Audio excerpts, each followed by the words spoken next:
Pada awal sebelum didirikannya Pondok Pesantren Al-Mubarak sekarang ini, dahulu kala sekitar tahun 1929 telah berdiri pondok pesantren yang bernama Sindang Reret, dipimpin oleh Kiai Rosadi almarhum al-Maghfurlah. Kiai Rosadi mempunyai 5 anak, yaitu Kiai Haji Muhsin almarhum, Haji Abdul Hamid almarhum, Kiai Haji Mumun Toha almarhum, Kiai Haji Abdul Hai almarhum.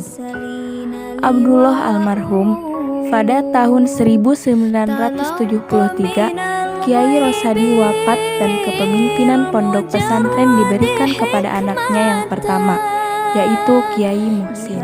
Seiring berjalannya waktu, pondok pesantren Sindang Reret tersebut mengalami kemunduran, sehingga sampai beberapa tahun pondok tersebut tidak nampak di permukaan.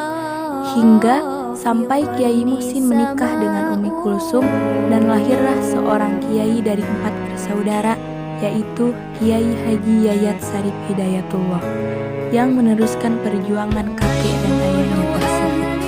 Sampai pada saatnya, tahun 2013 didirikan pondok pesantren yang asalnya Sindang Reret berubah menjadi Pondok Pesantren Al-Mubarak, yang dipimpin oleh beliau dan secara resmi memiliki legalitas pemerintahan.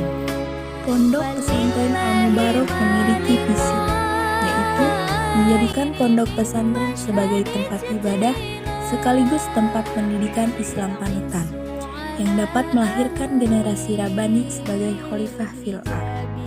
Misi Pondok Pesantren Al-Mubarak yang pertama yaitu menjadikan pondok pesantren sebagai tempat ibadah bagi setiap muslim. Yang kedua, menjadikan pondok pesantren pusat pendidikan Islam panutan. Ketiga, melahirkan generasi Rabbani yang berakhlakul karimah. Dan yang keempat, mendidik calon-calon pemimpin sebagai khalifah fil ardh.